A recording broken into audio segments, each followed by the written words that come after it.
જી, હું Viren Gandhi Shrimad Rajchandra hospital and research સેન્ટરમાં આઉટરીચમાં programme director છું અને શ્રીમદ રાજચંદ્ર હોસ્પિટલ ખેરગામ આરટીઆઈ અને ખેરગામ ગ્રામ પંચાયતના સૌજન્ય સાથે મળીને અમે લોકો આજે બ્લડ ડોનેશન ડેના દિવસે અહીંયા એક બ્લડ ડોનેશન કેમ્પ રાખ્યું છે.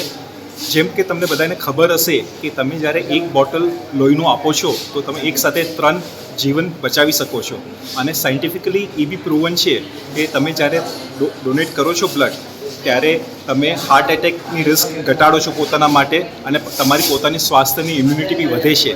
એટલે બધાને નમ્ર વિનંતી છે કે તમે જેટલું બને એટલું પોતે અને પોતાના આજુબાજુમાં લોકોને પ્રોત્સાહન આપો બ્લડ ડોનેશન આપવા માટે. બસ એવી જ મંગલ ભાવના. Thank you.